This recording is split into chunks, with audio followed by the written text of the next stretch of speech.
الحمد لله نحمده ونستعينه ونستغفره ونؤمن به ونتوكل عليه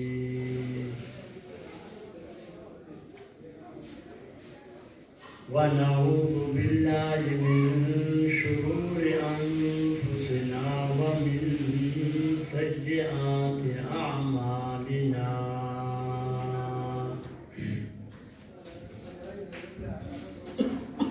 من يهده الله فلا مضل له ومن يضلله فلا هادي له ونشهد أن لا إله إلا الله وحده لا شريك له ونشهد أن سيدنا ومولانا محمدا عبده ورسوله أما بعد فأعوذ بالله من الشيطان الرجيم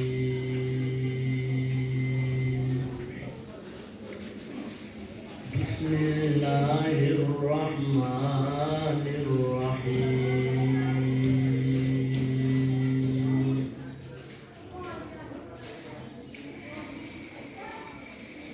إن الله وملائكته يصلون على النبي يا أيها الذين آمنوا صلوا عليه وسلموا تسليما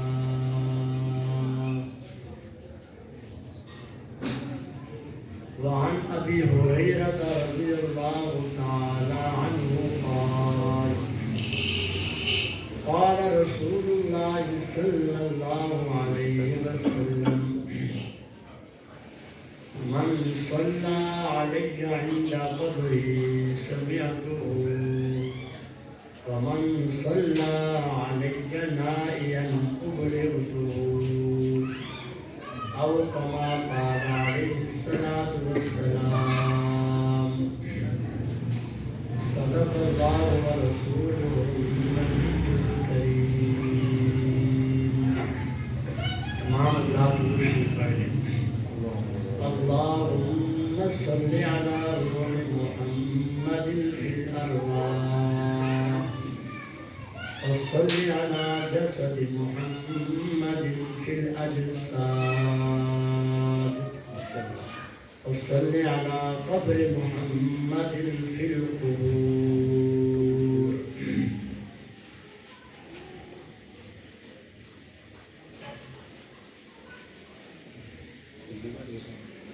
نام محمد سے خوشبو وفا آتی ہے نام محمد سے خوشبو وفا آتی ہے ان کے روزے سے امتی امتی کی صدا آتی ہے جب کبھی بھی بیٹھتے ہیں ہم مدینے کی گلیوں میں تو یوں لگتا ہے جیسے جنت سے ہوا آتی ہے۔ نام محمد سے دلوں کو سرور ملتا ہے، نام محمد سے دلوں کو سرور ملتا ہے، نگاہ فکر کو تازہ شعور ملتا ہے، نصیب جیسا بھی ہو نام محمد لے کر خدا سے جو بھی مانگو ضرور ملتا ہے۔ سارے نبی اچھے، خلیل اچھا، کلیم اچھا، سارے نبی اچھے، خلیل اچھا، کلیم اچھا، مگر ان سارے نبیوں میں وہ مکے کا یتیم اچھا۔ لب کو لب چومتا ہے جب کوئی لیتا ہے نام ان کا، محمد کے نام میں یہ 2 مرتبہ میم اچھا، صلی اللہ علیہ وسلم۔ انتہائی واجب الاحترام معززین علاقہ، مسلمان بھائیوں اور دوستوں، میں نے آپ کے سامنے جوشیلا خطاب بھی نہیں کرنا ہے اور سریلا بیان بھی نہیں کرنا ہے، عام فہم انداز میں آپ کے سامنے گفتگو کرنی ہے۔ آپ نے توجہ کے ساتھ سننا ہے۔ اللہ تعالیٰ مجھے حق سچ کہنے کی، پھر اس کے بعد ہم سب کو عمل کی توفیق عطا فرمائے۔ میں نے آپ بھائیوں کے سامنے قرآن مجید کی ایک آیت مبارکہ جو 22واں پارہ سورۃ الاحزاب میں موجود ہے تلاوت کی ہے۔ اللہ پاک نے فرمایا ان اللہ و ملائکتہ یصلون علی النبی، بے شک اللہ اور اس کے فرشتے نبی پر درود بھیجتے ہیں۔ یا ایھا الذین آمنوا صلوا علیہ وسلموا تسلیما، اے ایمان والو تم بھی نبی کی ذات پر صلاۃ و سلام پڑھو۔ یہ اللہ رب العزت نے قرآن پاک میں حکم دیا ہے۔ ایک بات یاد رکھیں، اللہ پاک نے قرآن مجید میں جتنے بھی اعمال کرنے کا حکم فرمایا، کسی عمل کے بارے میں یہ نہیں فرمایا کہ میں بھی کرتا ہوں تو تم بھی کرو۔ درود شریف واحد ایک ایسا عمل ہے، اللہ پاک نے فرمایا کہ یہ والا عمل میں اور میرے فرشتے بھی کرتے ہیں، ایمان والو تم بھی کرو۔ یہ واحد عمل ہے جس کا ہمیں بھی حکم ہے، اور اللہ تعالیٰ اپنی شان کے مطابق یہ عمل خود بھی کرتے ہیں کہ نبی کریم صلی اللہ علیہ وسلم کی ذات پر درود شریف پڑھنا اور درود بھیجنا۔ مسئلہ یاد رکھیں، زندگی میں ایک بار درود شریف پڑھنا فرض ہے، ایک بار۔ جو بندہ پوری زندگی میں ایک بار بھی درود شریف نہیں پڑھتا وہ گناہگار ہے، وہ فرض کا تارک ہے۔ باقی مجلس میں جب بھی آقا علیہ الصلوۃ والسلام کا نام مبارک آ جائے تو ایک مرتبہ مجلس میں درود شریف پڑھنا واجب ہے۔ اگر بار بار نبی کریم صلی اللہ علیہ وسلم کا پیارا محبت بھرا نام آ جائے، جتنی بار درود شریف پڑھیں گے اتنا فائدہ ہوگا، اتنا ثواب ہوگا۔ کہتے ہیں جتنا گڑ اتنا میٹھا، جتنا بار بار نام آئے گا، بار بار ہم درود پڑھیں گے اتنا ہمیں زیادہ ثواب ملے گا۔ اور یہ بات یاد رکھیں کہ قرآن مجید کی تلاوت کرتے ہوئے نبی علیہ الصلوۃ والسلام کا نام آ جائے، کیونکہ قرآن پاک میں نام محمد 4 بار آیا ہے اور نام احمد 1 بار آیا ہے، باقی آپ کے صفاتی نام اور بھی بہت زیادہ آئے، تو وہاں پہ دوران تلاوت درود شریف نہیں پڑھنا چاہیے۔ ہاں تلاوت ختم ہو جائے تو پھر درود شریف پڑھ لینا چاہیے۔ جمعے والے دن امام جب عربی خطبہ دیتا ہے تقریر کرنے کے بعد، عربی خطبہ، اس عربی خطبے میں چپ ہو کر امام کا خطبہ سننا واجب ہے، جس طرح نماز میں ہم چپ ہو گئے امام کی قرأت سنتے ہیں۔ ہمارے یہاں یہ ہوتا ہے، یہ مسجد اکثر مساجد میں میں نے یہ غلطی دیکھی ہے کہ امام جب درود شریف پڑھتے ہیں خطبے میں تو ہم بھی ساتھ درود شریف پڑھتے ہیں خطبے میں۔ جمعے والے دن عربی خطبے کے دوران درود شریف پڑھنا صحیح نہیں، چپ ہو کر سننا چاہیے، یہ شریعت کا مسئلہ ہے۔ تو کوئی بھی کام اپنے موقع مال کے اعتبار سے کیا جائے تو شریعت محمدیہ کا یہ مزاج ہے، اللہ تعالیٰ اس کو پسند فرماتے ہیں۔ بے موقع کام کیا جائے وہ اچھا ہی کیوں نہ ہو، اللہ اس کو پسند نہیں فرماتے۔ ابھی آپ نماز پڑھیں گے، آپ اگر زور کی 4 رکعت فرض پڑھ رہے ہیں، جمعے والے دن ہم پڑھیں گے 2 فرض، دوسری رکعت میں اشہد ان محمد عبدہ و رسول پڑھ کے بندہ کھڑا ہو جاتا ہے. اگر اس کے بعد وہ پڑھے گا اللہم صلی علی محمد دوسری رکعت میں، اس پہ سجدہ سہو واجب ہو جائے گا. حالانکہ اس نے گناہ کا کام نہیں کیا، اس نے سرکار دو عالم صلی اللہ علیہ وسلم کی ذات مبارکہ پر درود بھیجا ہے. پھر بھی شریعت محمدیہ کیا کہتی ہے؟ اس نے سجدہ سہو کرنا ہے، کیونکہ کھڑا ہونا فرض تھا. اس نے تشہد میں بیٹھ کے فرض کی ادائیگی میں تاخیر کی ہے، اس لیے اس نے بے موقع درود پڑھا ہے. اس کو سجدہ سہو کرنا پڑے گا. میں کہنا یہ چاہتا ہوں کہ آپ نے مرضی چلانا، اس سے بہتر یہ ہے کہ ہم اللہ کو، اس کے رسول کو ان کے طریقوں کے مطابق راضی کر لیں. سب پڑھنے اللہم صلی علی سیدنا محمد وعلی آلہ وصحبہ وسلم. تو درود شریف کا اہتمام، جہاں شریعت نے کہا درود پڑھو وہاں پڑھنا چاہیے، جہاں شریعت محمدی روک دے وہاں رک دینا چاہیے. اور یہ بھی یاد رکھیں، میں نے اپنی زندگی میں جتنا مطالعہ بھی کیا، تین چیزوں کے فضائل بڑے عجیب و غریب ہیں جن کو بیان نہیں کیا جا سکتا. نمبر ایک، جہاد فی سبیل اللہ، اللہ کے راستے میں لڑنا. ایک مجاہد کی جو شان قرآن میں اور نبی پاک کے فرمان میں بیان کیا ہے، بہت عجیب و غریب ہے. نمبر دو، شادی کے فضائل، نکاح، شادی، اس کے جو فضائل ہیں عجیب و غریب قرآن و سنت میں آئے. نمبر تین، درود شریف. درود شریف کے فضائل، اس کے اثرات، اس کے برکات اور دنیا اور آخرت میں ملنے والی برکتیں، ان کو یہ زبان بیان نہیں کر سکتی. اس لیے آپ حضرات درود شریف کا بہت زیادہ اہتمام کریں. جتنا آپ درود شریف کا اہتمام کریں گے انشاءاللہ العزیز آپ کی زندگی میں اتنا ہی زیادہ نور ہوگا. ہمارے اسلاف نے، اکابر نے درود شریف پر مستقل کتابیں لکھی، مستقل. اور صرف کتابیں نہیں لکھی بلکہ کتابیں لکھنے کے ساتھ ساتھ ان کا معمول بھی تھا. درود شریف کو اپنی زندگی کا معمول بنایا ہوا تھا. 1000 بار پڑھنا، 50,000 بار پڑھنا، 25,000 بار پڑھنا، 3,000 بار پڑھنا، یہ ایک عام سا معمول تھا. 3,000، 1,000. زندگی میں جو بھی بڑا بندہ گزرا ہے اس کے معمولات آپ چیک کر کے دیکھیں گے، اس کے معمولات میں درود شریف کا اہتمام موجود ہے. علامہ اقبال سے کسی نے پوچھا، لوگ آپ سے اتنی محبت کیوں کرتے ہیں؟ وجہ کیا ہے؟ آپ سے علماء بھی پیار کرتے ہیں، عوام بھی آپ کو چاہتی ہے. علامہ اقبال نے کہا، میری زندگی کا راز ہے، میں نے آج تک کسی کو نہیں بتایا. ہاں، آج میں تمہیں بتاتا ہوں، میں نے اپنی زندگی میں جو باوضو درود شریف گن کر پڑھا ہے اس کی تعداد 1 کروڑ مرتبہ ہے. اپنی زندگی میں 1 کروڑ مرتبہ باوضو گن کر میں نے درود پڑھا ہے. اور جو اس سے ہٹ کر بغیر گنے پڑھا ہے اس کی تعداد مجھے معلوم نہیں ہے. شاہ اسماعیل شہید رحمۃ اللہ علیہ فرماتے ہیں، اللہ پاک نے مجھے اور میرے خاندان کو جتنے بھی برکتیں عطا فرمائی ہیں، اس کی وجہ یہ ہے کہ ہمارا خاندان درود شریف کا بڑا اہتمام کرتا ہے. شاہ ولی اللہ ان کے والد سے درود شریف کا اہتمام، شاہ عبد الرحیم ان کے والد سے درود شریف کا اہتمام. جو بندہ درود شریف کا اہتمام کرتا ہے اللہ اس کی نسلوں میں برکتیں رکھ دیتے ہیں اور اس کی نسل بھی منتفع بن جاتی ہے. منتفع کا معنی یہ ہوتا ہے کہ اللہ تعالیٰ اس کی نسلوں کو دنیا اور آخرت میں عزتیں عطا فرماتے ہیں اور اپنے دین کی خدمت کے لیے اللہ تعالیٰ قبول فرما لیتے ہیں.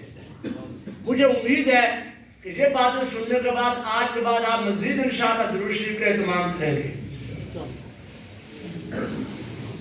اب ہمارے اندر ایک چھوٹا سا جھگڑا درود شریف پڑھنے میں کھڑا ہو جاتا ہے مسلمانوں میں کہ الصلاۃ والسلام علیک یا رسول اللہ پڑھنا چاہیے یا نہیں پڑھنا چاہیے. تو پڑھنا چاہیے بھائی، کیوں نہیں پڑھنا چاہیے؟ جب اللہ تعالیٰ ہمیں لے جائے اور اللہ لے جائے، اللہ پاک اپنی رحمت کے ساتھ ہم سب کو مدینہ لے جائے، روزہ اقدس پہ جو بندہ حاضر ہو جائے پھر اس کو یہ درود پڑھنا چاہیے، الصلاۃ والسلام علیک یا رسول اللہ، السلام علیک ایھا النبی، السلام علیک یا ابا بکر، السلام علیک یا عمر. یہ فقہائے اعناف کی کتب میں موجود ہے اور ہمیں یہی طریقہ سکھایا گیا. امام اعظم ابو حنیفہ رحمۃ اللہ علیہ کی مسند الامام اعظم 6 درجے میں ہر مولوی پڑھتا ہے. اس میں یہی سمجھایا گیا کہ آپ روزہ اقدس پہ حاضر ہو جائیں تو پھر آپ نے یہ بڑا درود پڑھیں. بعض لوگ کہتے ہیں کھڑے ہوئے پڑھنا چاہیے نہیں پڑھنا چاہیے. بھائی ہم نماز جنازہ میں جب کھڑے ہوتے ہیں نماز پڑھتے ہیں نماز جنازہ تو دوسری تکبیر کے بعد ہم درود پڑھتے نہیں پڑھتے ہیں. تو وہاں شریعت نے کہا کھڑے ہوئے پڑھو. ہم کھڑے ہوئے پڑھتے ہیں. کون سی جھگڑے والی بات؟ نماز میں ہم درود شریف پڑھتے ہیں تو بیٹھ کے پڑھتے ہیں. آگے پیچھے چلتے پھرتے جس کو جتنا موقع ہو وہ درود شریف کا اہتمام کریں. اتنا یاد رکھیں جو جتنا باادب ہو کر توجہ اور دھیان کے ساتھ یکسو ہو کر باوضو ہو کر بیٹھ کر پڑھے گا اس کو اتنا زیادہ فائدہ بھی ہوگا اور ثواب بھی ملے گا. جو چلا کر پڑھے گا کسی بھی ضد میں پڑھے گا بنا سوچے سمجھے پڑھے گا وہ ایک ضد بن جائے گی عبادت نہیں بنے گی. بس اس کا خیال رکھیں میں جو یہ کام کر رہا ہوں عبادت کے طور پر کر رہا ہوں یا کسی کو دکھانے کے لیے کسی کو چڑھانے کے لیے کر رہا ہوں. اتنی سی بات ہے اور کوئی بات نہیں. اللہ تعالیٰ مجھے اور آپ کو سب مسلمانوں کو درود شریف پر اہتمام کی توفیق عطا فرمائے. آپ بھی آگے آگے آجائیں. جو بھائی آ جائیں آگے آگے بیٹھیں. بات کرنے بھی آسان ہوگی بعد جانے والی مجھے جگہ پہنچے. نبی کریم صلی اللہ علیہ وسلم پر جو درود شریف پڑھا جاتا ہے اللہ رب العزت نے یہ نبی پاک کی امت اور نبی پاک کے درمیان میں ایک رابطہ رکھ دیا ہے. آپ نے اللہ کے نبی کے ساتھ اپنا رابطہ برقرار رکھنا ہے تعلق کو قائم رکھنا ہے بلکہ اس تعلق کو رشتے کو بنانا ہے تو آپ نے درود شریف کا اہتمام کرنا ہے. اہل سنت والجماعت صحابہ کرام سے لے کر آج تک اہل سنت والجماعت جو صحیح لوگ موجود ہیں. اہل سنت والجماعت کا مطلب یہ ہے کہ اس کو بھی آج سمجھ لیں. نبی علیہ السلام نے فرمایا ترمذی شریف میں حدیث ہے بنی اسرائیل میں 72 فرقے بن گئے تھے 72 اور میری امت میں 73 فرقے بن جائیں گے. فرمایا کلہم فی النار الا ملۃ واحدہ یہ سارے دوزخ میں جائیں گے مگر ایک فرقہ ایک جماعت اس میں ایسی ہوگی کہ وہ جہنم میں نہیں جائے گا. وہ فرقہ ناجیہ ہوگا وہ دوزخ سے نجات پائے گا. پوچھا من ہے یا رسول اللہ اے اللہ کے رسول وہ ایک جماعت کون سی ہے جو دوزخ میں نہیں جائے گی نجات پانے والی ہوگی اور جنت میں جائے گی؟ آپ نے فرمایا ما انا علیہ واصحابی جو میرے اور میرے صحابہ کے نقش قدم پر ہوگی. اس جماعت کا نام ہے اہل سنت والجماعت. نبی علیہ السلام کی سنت کو بھی مضبوطی سے پکڑنے والے اور صحابہ اکرام کے نقش قدم پہ چلنے والے. آج دنیا میں جتنے بھی فرقے موجود ہیں اور یہ بھی یاد رکھیں یہ جو 73 فرقوں کی بات آئی ہے یہ کافروں کی بات نہیں ہے. یہودی ایک فرقہ نہیں عیسائی ایک فرقہ نہیں ہندو ایک فرقہ نہیں ہے. وہ تو مستقل ایک دین ہے مستقل دین ہے. فرقے وہ ہوں گے جو مسلمانوں کے اندر ہوں گے اور ہر کوئی یہ دعویٰ کر رہا ہوگا میں ٹھیک ہوں یہ غلط ہے وہ ٹھیک ہے یہ غلط ہے. یہ باتیں مسلمانوں میں چل رہی ہوگی. نبی علیہ السلام نے زبردست قسم کا معیار مقرر کر دیا ما انا علیہ واصحابی جو میرے اور میرے صحابہ کے نقش قدم پہ ہوگا. یہ اہل سنت والجماعت ہے اور یہ ہر دور میں رہے. جو بندہ اہل سنت والجماعت کا مسلک ان کے مسائل ان جیسا اعتدال چھوڑ دیتا ہے وہ گمراہ ہے. اس کا وہ کافر نہیں کہنا چاہیے وہ گمراہ ہے.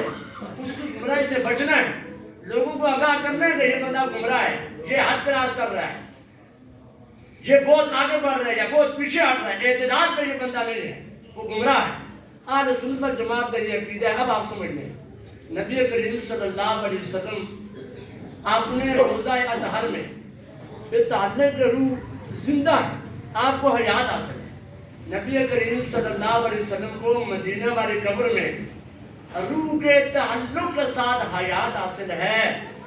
جو آدمی یہاں سے درود پڑھتا ہے فرشتے لے کر نبی علیہ السلام کے دربار اقدس میں پیش کر دیتے ہیں اور جو آدمی روزہ اقدس میں حاضر ہو کر درود پڑھتا ہے نبی کریم صلی اللہ علیہ وسلم بنفس نفیس اس کو سماعت فرماتے ہیں اور جواب بھی ارشاد فرماتے ہیں.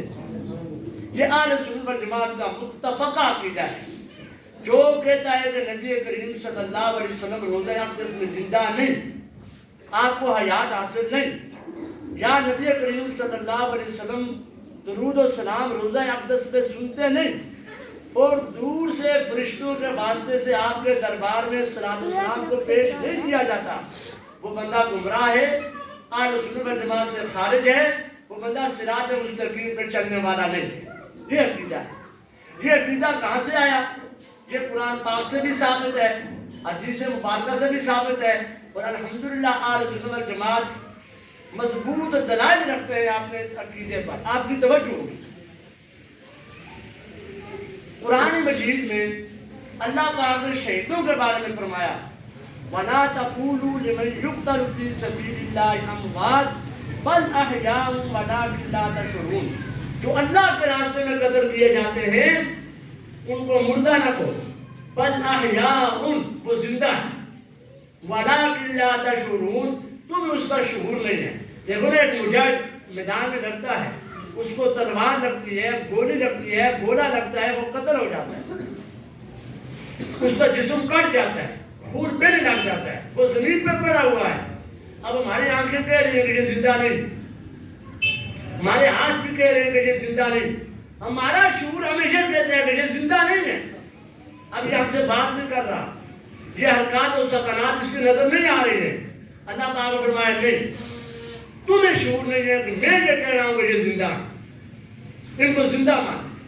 تو شہداء کی حیات اللہ کے قرآن سے ثابت ہے، انبیاء کی موت شہداء کی شہادت سے بھی بڑھ کر ہوتی ہے۔ اس لیے آل سنت والجماعت نے فرمایا شہداء کا زندہ ہونا قبروں میں یہ اللہ کے قرآن سے ثابت ہے، اور انبیاء کی موت شہداء کی شہادت سے بھی بڑھ کر ہوتی ہے، اس لیے انبیاء بھی آپ کے قبروں میں زندہ ہوتے ہیں۔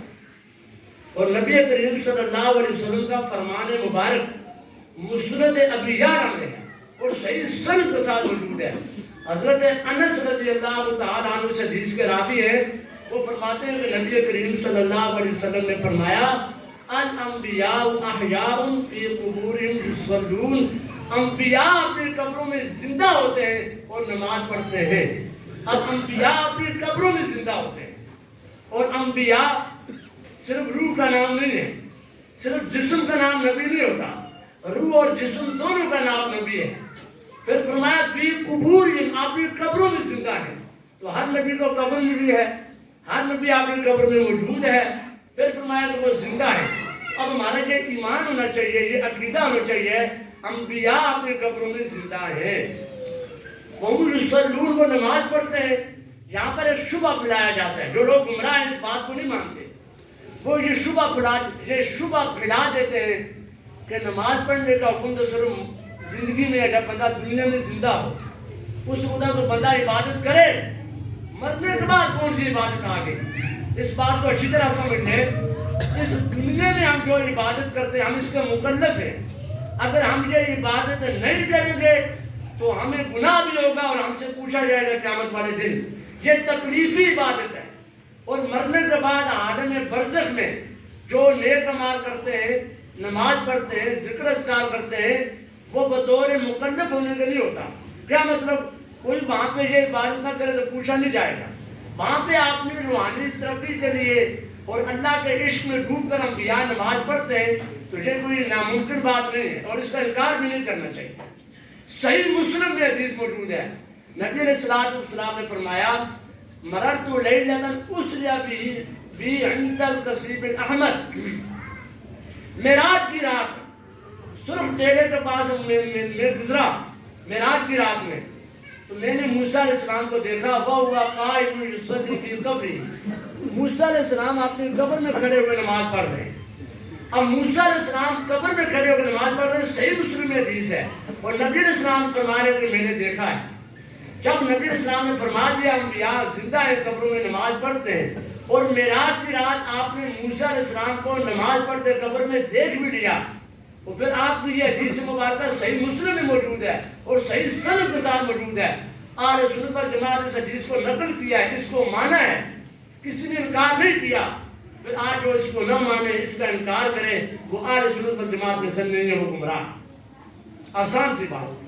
اور اگلی بات سنیں، میں خاص طور پہ نبی علیہ السلام کی بات کر رہا ہوں، کیوں؟ آج مسلمانوں کا نبی کریم صلی اللہ علیہ وسلم کی ذات سے رشتہ بہت کمزور ہو چکا ہے، روحانی طور پر ہم مسلمان بہت زیادہ کمزور ہو گئے ہیں۔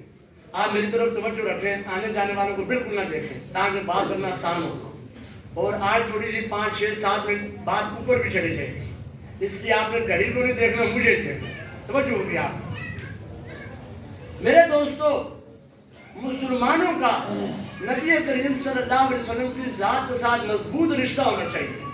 النبی اولا بالمؤمنین من انفسہم وازواجہ امہاتہم، نبی ایمان والوں کو اپنی جان سے بھی زیادہ عزیز ہوتا ہے، اور نبی کے بستر پہ آنے والی عورتیں ایمان والوں کی مائیں ہوا کرتی ہیں۔ یہ اللہ کے قرآن کا فیصلہ ہے۔ اب یہ جو ہمارا رشتہ ہے نبی علیہ السلام کے ساتھ، اس رشتے کو مضبوط کرنے کے لیے اور بڑھانے کے لیے اللہ تعالیٰ نے درود شریف پڑھنے کا حکم دیا ہوا ہے۔ اور ابو داؤد شریف میں حدیث موجود ہے، توجہ ہوگی، آج جمعے کا دن ہے، فرمایا تمہارے دنوں میں سے سب سے افضل دن کون سا دن ہے؟ جمعے کا دن ہے۔ اس میں آدم علیہ السلام پیدا ہوئے، اسی میں فوت ہوئے، اسی دن میں قیامت قائم ہوگی۔ پھر حضور علیہ السلام نے فرمایا فَأَكْثِرُوا فِيهِ عَلَيَّ مِنَ الصَّلَاةِ، جمعے والے دن میرے اوپر زیادہ سے زیادہ درود بھیجو، زیادہ سے زیادہ درود۔ کیوں؟ فَإِنَّ صَلَاتَكُمْ مَعْرُوضَةٌ عَلَيَّ، بے شک تمہارا درود مجھ پر پیش کیا جاتا ہے۔ جب یہ بات سنی تو صحابہ اکرام نے عرض کیا کیف تُعْرَضُ صَلَاتُنَا عَلَيْكَ یا رسول اللہ وَقَدْ عَلِمْتَ، اے اللہ کے رسول آپ پر ہمارا صلاۃ و سلام کیسے پیش ہوگا؟ فوت ہو جانے کے بعد آپ کا جسم مبارک زمین میں ریزہ ریزہ ہو جائے گا۔ نبی علیہ السلام نے فرمایا نہیں، ان اللہ حرم علی الارض ان تاکل اجساد الانبیاء، اللہ نے زمین پر حرام کر دیا کہ وہ انبیاء کے جسموں کو کھائے۔ اب حضور نے جب فرمایا کہ میرے پر درود بھیجو، صحابہ کرام کو یقین تھا کہ درود و زندگی میں یہاں پر پیش ہو رہا ہے۔ مرنے کے بعد عام طور پر لوگوں کا جسم زمین میں مٹی میں ختم ہو جاتا ہے، ریزہ ریزہ ہو جاتا ہے، کہ انبیاء کے جسم بھی اسی طرح ہو جاتے ہیں۔ نبی علیہ السلام نے فرمایا نہیں، یہ نہیں فرمایا تمہارا درود صرف میری روح پر پیش ہوتا ہے، یہ نہیں فرمایا تمہارا درود مجھ تک پہنچتا نہیں ہے، اور یہ بھی نہیں فرمایا کہ مرنے کے بعد تمہارا درود مجھ تک نہیں پہنچے گا، بلکہ جواب میں فرمایا اللہ نے زمین پر حرام کر دیا ہے کہ وہ انبیاء کے جسموں کو کھائے۔ اس لیے آج سنت والجماعت کا یہ عقیدہ ہے انبیاء کے اجسام قبروں میں محفوظ ہیں، زمین پر حرام ہے کہ وہ انبیاء کے جسموں کو کھائے، زمین نہیں کھا سکتی انبیاء کے جسموں کو۔ اور پھر اگلا عقیدہ ہمارا یہ بھی ہے اہل سنت کا کہ نبی علیہ السلام جب جسم محفوظ ہے، قبر میں موجود ہے، تو روح جنت میں موجود ہے، روح کا تعلق اس جسم مبارک کے ساتھ ہے اور آپ کو حیات حاصل ہے۔ اب کوئی درود پڑتا ہے تو آپ سنتے ہیں، یہ اہل سنت کا متفقہ عقیدہ ہے۔ اور یہ بھی ہمارا اپنی طرف سنیے، حضرت ابو ہریرہ رضی اللہ تعالیٰ عنہ راوی ہے، نبی کریم صلی اللہ علیہ وسلم نے فرمایا من صلی علی عند قبر سمعتہ، جس نے میری قبر کے پاس جا کر درود پڑھا، میری قبر کے پاس درود پڑھا، سمعتہ میں اس کو سنتا ہوں، ومن صلی علی نائیا ابلغتہ، جس نے دور سے پڑھا تو فرشتوں کے واسطے مجھ تک پہنچا دیا جاتا ہے۔ اب یہ اہل سنت کا متفقہ عقیدہ ہے کہ جو دور سے درود پڑھے گا فرشتے پہنچا دیں گے، قبر کے پاس پڑھے گا، میرے آقا بنفس نفیس سماعت فرماتے ہیں۔ اس پہ اور بھی دلائل ہیں، نسائی شریف میں حدیث ہے، حضرت عبداللہ بن مسعود رضی اللہ تعالیٰ عنہ راوی ہیں، عبداللہ بن مسعود وہ صحابی ہیں کہ نبی علیہ السلام نے گارنٹی دی ہوئی ہے، جس بات کو عبداللہ بن مسعود پسند کرے تو میں پسند کرتا ہوں۔ اور ایک جگہ گارنٹی ہے حدثکم ابن مسعود فصدقوہ، جو بات عبداللہ بن مسعود بیان کرے آنکھیں بند کر کے اس کو قبول کرو۔ عبداللہ بن مسعود راوی ہے، نبی علیہ السلام نے فرمایا ان للہ ملائکۃ سیاحین فی الارض یبلغونی من امت السلام، اللہ تعالیٰ نے پوری زمین میں فرشتوں کی یہ ڈپٹی لگا رکھی ہے، پوری زمین کو فرشتوں سے بھر رکھا ہے، وہ فرشتے سیر و تفریح کرتے ہیں، سیاحت کرتے ہیں، ان کا کام کیا ہوتا ہے یبلغونی من امت السلام، وہ میری امتی کا سلام لے کر مجھ تک پہنچاتے ہیں، میرے امتی جہاں کہیں بھی درود و سلام پڑھتے ہیں فرشتے لے کر مجھ تک پہنچا دیتے ہیں۔ اور ابو داؤد شریف میں حدیث ہے صلو علیہ فإن صلاتکم تبلغنی حیث ما کنتم، فرمایا میرے کو درود بھیجو، تم جہاں بھی ہو تمہارا درود مجھ تک پہنچتا ہے۔ جب یہ ثابت ہو گیا فرشتے مقرر ہیں، یہ ثابت ہو گیا فرشتے پہنچاتے ہیں، اب اس کا انکار نہیں کرنا چاہیے۔ اور ابو داؤد شریف میں ایک اور حدیث مبارکہ ہے، حضرت ابو ہریرہ رضی اللہ تعالیٰ عنہ راوی ہے، نبی علیہ السلام نے فرمایا ما من احد یسلم علی الا رد اللہ علی روحی حتی ارد علیہ السلام، جو کوئی مجھ پر سلام پڑھتا ہے، سلام بھیجتا ہے، اللہ میری روح کو متوجہ کر دیتے ہیں حتی ارد علیہ السلام، یہاں تک کہ میں سلام کا جواب لوٹاتا ہوں۔ اور یاد رکھیں اہل سنت کا یہ بھی عقیدہ ہے ساری کائنات میں سب سے افضل جگہ وہ ہے جہاں پہ نبی کریم صلی اللہ علیہ وسلم مدفون ہے. یہ بات ذہن میں رکھ لیں. خانہ کعبہ مکہ افضل ہے یا مدینہ؟ اس میں علماء کے بڑے دلائل ہیں. مکہ افضل ہے یا مدینہ افضل ہے؟ لیکن اس میں علماء کا اتفاق ہے کہ نبی کریم صلی اللہ علیہ وسلم کے جسم مبارک کے ساتھ جو مٹی کا حصہ لگا ہوا ہے یہ ساری کائنات کی ساری مخلوقات سے افضل ہے. اور یہ بھی یاد رکھیں نبی علیہ السلام کے حدیث ہے کہ انبیاء کو جنت کی مٹی سے بنایا جاتا ہے. انبیاء کو جنت کی مٹی سے پیدا کیا جاتا ہے. اور اگلی بات سنیں دوسری حدیث میں آتا ہے نبی جہاں فوت ہوتا ہے وہاں نبی دفن ہوتا ہے. اور یہ بھی یاد رکھیں یہ بھی حدیث میں آیا ہے انسان کی پیدائش کا خمیر جہاں سے اٹھایا جاتا ہے انسان کی تدفین بھی وہاں ہوتی ہے جہاں سے اس کا خمیر اٹھایا جاتا ہے پیدائش کا وہاں پہ وہ دفن ہوتا ہے. اب آپ سنیں جب نبی علیہ الصلوۃ والسلام کے جسم مبارک جنت کی مٹی سے بنا ہے اور بندہ دفن وہاں ہوتا ہے جہاں کی مٹی اٹھائی جاتی ہے پھر آپ اندازہ لگائیں کہ نبی علیہ الصلوۃ والسلام جہاں پہ مدفون ہے یہ جنت ہے. یہ کیا ہے؟ جنت ہے. اور جنت میں مردے نہیں ہوتے یہ بھی یاد رکھیں. جنت میں کون ہوتا ہے؟ کون ہوتا ہے؟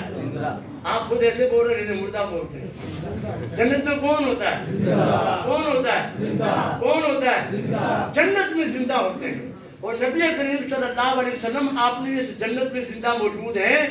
محدثین نے اس حدیث کی تشریح میں لکھا قیامت والے دن اس ساری جگہ جو حضور نے فرمایا ما بین بیتی و منبری روضۃ من ریاض الجنہ میرے منبر اور میرے گھر کے درمیان میں جو جگہ ہے یہ جنت کے ٹکڑوں میں سے ایک ٹکڑا ہے یہ جنت کے باغیچوں میں سے ایک باغیچہ ہے. قیامت کا دن ہوگا اس ساری جگہ کو اٹھا کے جنت میں ملا دیا جائے گا. تو نبی کریم صلی اللہ علیہ وسلم آئے بھی جنت سے ہیں دوبارہ دفن بھی جنت میں ہوئے ہیں. آج ہمارا درود جو پیش ہوتا ہے تو جنت میں جا کر ہوتا ہے. قیامت کو حضور نے فرمایا جب میں روزہ سے اٹھوں گا تو آپ کے دائیں ہاتھ میں ابو بکر ہاں قضا نبعث یوم القیامہ میں اور ابو بکر اور عمر اس طرح اٹھائے جائیں گے. دائیں ہاتھ میں ابو بکر صدیق ہوں گے اور بائیں ہاتھ میں حضرت عمر ہوں گے. قیامت کو اٹھیں گے بھی جنت سے اور جنت سے اٹھ کے پھر جنت میں داخل ہوتے ہیں. بات سمجھ میں آگے نہیں آگے؟ تو یہ جو لوگ یہ شوشے چھوڑتے ہیں انبیاء قبروں میں زندہ نہیں ہے انبیاء کو قبروں میں زندہ مانو گے شرک پھیل جائے گا. اور بھائی کسی کو زندہ ماننے سے کہاں شرک پیدا ہو جاتا ہے؟ میں زندہ بیٹھا ہوں تو شرک ہے. آپ زندہ بیٹھے ہوئے شرک ہے. ہم کہتے ہیں نبی السلام بات روز پڑھو سنتے ہیں کہتے ہیں یہ شرک ہے. ابھی میں بیان کر رہا ہوں آپ میرا بیان سن رہے ہیں یہ شرک ہے. اللہ کے بندو شرک اور توحید کا معیار بھی قرآن و سنت نے مقرر کیا ہے. 1400 سال سے اہل سنت والجماعت کا یہ عقیدہ ہے.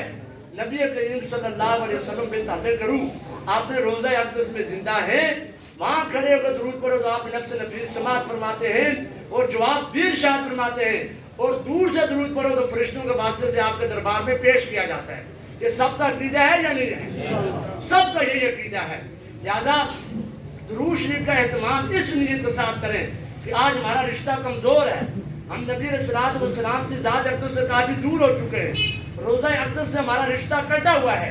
اس رشتے کو مضبوط کرنے کے لیے اس تعلق کو بڑھانے کے لیے اس کنیکشن کو بڑھانے کے لیے نبی علیہ السلام کے ساتھ آپ کی نسبت کو مضبوط کرنے کے لیے قیامت والے دن سرکار دو عالم کی شفاعت کا مستحق بننے کے لیے ضروری ہے کہ ہم اس نظریہ اس سوچ کے ساتھ روشنی پڑے کہ فرشتے لے کر سرکار دو عالم کی خدمت میں پیش کر اس کا اہتمام کریں گے نا انشاءاللہ. سارے بھائی کریں گے نا انشاءاللہ. اور یہ بہت بڑی بدبختی ہے جو آدمی یہ کہے کہ انبیاء قبروں میں زندہ نہیں اور درود سنتے نہیں درود پہنچتا نہیں تو یہ بہت زیادہ ذخیرہ حدیث کا انکار لازم آتا ہے. اور جو بندہ ذخیرہ حدیث کا انکار کر لیتا ہے تو پھر اس کے دل میں عجیب و غریب قسم کے وسوسے پیدا ہوتے ہیں. پھر وہ خود بھی شکوک و شبہات میں مبتلا رہتا ہے اور باقی امت کے ایمان میں بھی ڈاکہ ڈالتا ہے. جو لوگ غلط عقیدہ رکھتے ہیں پھر باقی لوگوں کو بھی وہ گمراہ کرتے رہتے ہیں ان کے ایمان پہ ڈاکہ ڈالتے رہتے ہیں. بعض لوگ یہ کہتے ہیں کہ ان مسائل کو بیان کرنا ضروری نہیں ہے تو یہ بھی سن لیں. آج میرے دوستو ختم نبوت ہمارا عقیدہ ہے کہ نبی کریم صلی اللہ علیہ وسلم کے بعد کوئی نبی نہیں آئے گا. آپ کوئی کہے گا کہ نبی آئے گا کیا مرزا قادیانی نبی تھا ہم کھڑے ہو جائیں گے خبردار کوئی نبی نہیں ہے میرے آقا کے بعد کوئی نبی نہیں. اور جو یہ کہتے ہیں کہ نبی ہے وہ کافر ہے. ہم ضروری سمجھتے ہیں اس کا دفاع کرنا. اسی طرح سرکار دو عالم صلی اللہ علیہ وسلم آپ نے روزہ عطر میں زندہ ہے. یہ اہل سنت کا عقیدہ ہے. اب کوئی بدبخت کوئی منحوس کھڑا ہو جاتا ہے اور وہ یہ کہتے ہیں نہیں حضور زندہ نہیں قبر میں, درود نہیں پہنچتا, آپ درود نہیں سنتے, ہم کھڑے ہو جائیں گے. خبردار, حدیث کا انکار کرتے ہو, اہل سنت والجماعت کے عقیدے کو نقصان پہنچاتے ہو اور مسلمانوں کے ایمان پہ ڈاکہ ڈالتے ہو. ہمارا عقیدہ ہے درود حضور علیہ السلام خود سنتے ہیں روزہ عطر پہ. خبردار, درود فرشتوں کے واسطے سے حضور تک پہنچایا جاتا ہے. خبردار, انبیاء اپنی قبروں میں زندہ ہیں. خبردار, ان امتیوں کا رشتہ رسول اللہ کے ذات سے ختم نہ کرو, ان کا رشتہ بحال کرو, ان کا رشتہ مضبوط کر دو روزہ عطر کے ساتھ. ایسا کرنا چاہیے نہیں کرنا چاہیے. اب یہ نہیں آپ کا دل نہیں مانتا تو میں مسئلہ بیان نہ کروں, میرا دل نہیں مانتا تو یہ مسئلہ مجھ سے پوچھے نہ, ایسی بات نہیں ہے. شریعت محمدیہ کا ہر حکم ہر عمل قابل بیان بھی ہے اور قابل حفاظت بھی ہے. اس کو بیان کرنا بھی ضروری ہے, اس کی حفاظت کرنا بھی ضروری ہے, اس کو سمجھانا بھی ضروری ہے. کیا خیال ہے آپ کا؟ بات ختم کرنے لگا ہوں. توجہ, شیخ الہند حضرت محمود حسن دیوبندی رحمۃ اللہ علیہ جب 1917 میں مدینہ میں موجود تھے, انگریز ان کو گرفتار کرنے لگا. کیوں؟ بڑے صغیر میں انہوں نے انگریزوں کے خلاف تحریک چلائی تھی, تحریک ریشمی رومال. انگریز ان کو گرفتار کرنے کے لیے گیا, انہوں نے مدینہ سے گرفتاری دی تو روزہ پاک کو مخاطب کر کے اشعار پڑے, کہنے لگے اے جنت سنا ہے کہ تجھ میں حور و قصور رہتے ہیں, اے جنت سنا ہے کہ تجھ میں حور و قصور رہتے ہیں, میں نے مانا کہ ضرور رہتے ہیں.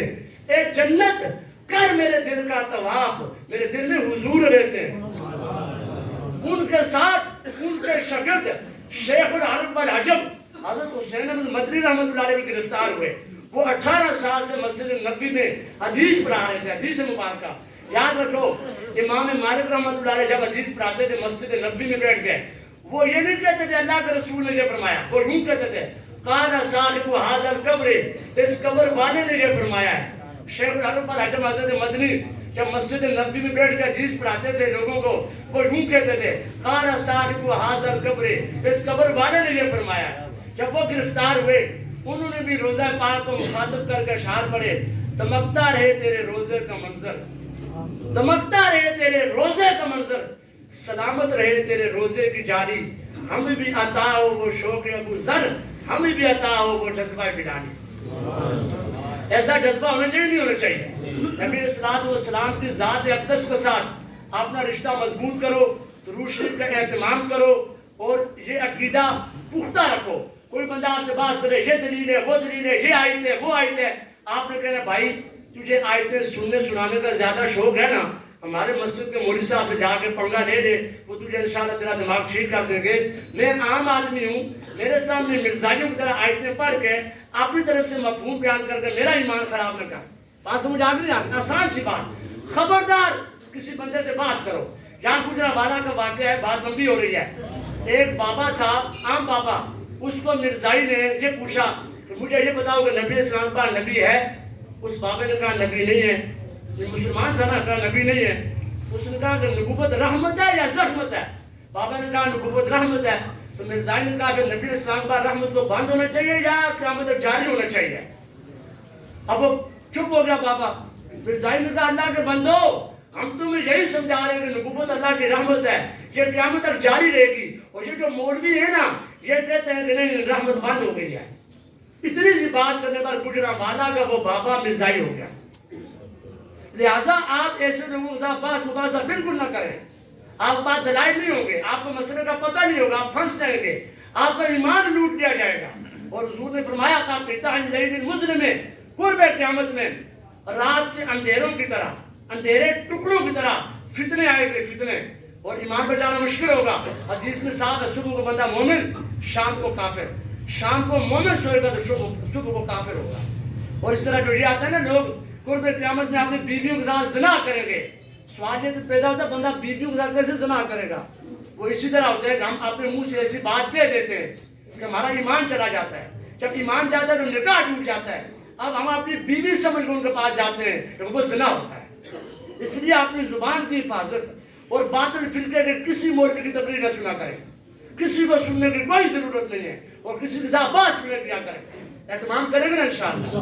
تو میں نے شروع میں کہا میں جو شیرہ بیان بھی نہیں کروں گا، میں سریلا بیان بھی نہیں کروں گا، میں آپ کو ایک مسئلہ سمجھاؤں گا۔ تو آج میرے آنے کا مقصد کیا ہوا؟ اس رسول اللہ صلی اللہ علیہ وسلم کی جو امت موجود ہے، چاہے وہ پڑھا لکھا یا ان پڑھ، وہ مولوی ہے یا غیر مولوی، وہ کون ہے جو بھی ہے میرے آقا کا امتی ہے، اس کا رشتہ روزہ اتر کے ساتھ جوڑ دو، اس کا تعلق روزہ اتر کے ساتھ جوڑ دو۔ آپ مجھے کہیں گے مولوی صاحب آپ اپنا موبائل نمبر دے دیں تاکہ آپ کے ساتھ رابطہ رہے، میں آپ کو نبی علیہ السلام کا رابطہ نمبر دے کے جا رہا ہوں، درود شریف۔ نبی کریم صلی اللہ علیہ وسلم کا رابطہ نمبر دے کے جا رہا ہوں، درود شریف کا اہتمام کریں گے نا انشاءاللہ، اہتمام کے ساتھ کریں گے۔ آخری حدیث نبی علیہ السلام نے فرمایا ان اول الناس بھی یوم القیامہ اکثرهم علیہ صلاۃ، قیامت والے دن سب سے زیادہ میرا قریب وہ ہوگا جو زیادہ سے زیادہ مجھ پر درود پڑے گا۔ اب میں نے آپ کو سمجھا دیا، آپ بھی خوب درود کا اہتمام کریں، میں بھی خوب اہتمام کروں گا۔ اللہ تعالیٰ میری گفتگو کو قبول فرمائے اور ہمیں عمل کرنے کی توفیق عطا فرمائے۔ تیرے اپنے اعمال سے ہے تیرا پریشان ہونا، ورنہ مشکل نہیں، مشکل کا آسان ہونا، دونوں عالم پہ ہو تیری حکومت مسلم، اگر تو سمجھ جائے اپنا مسلمان۔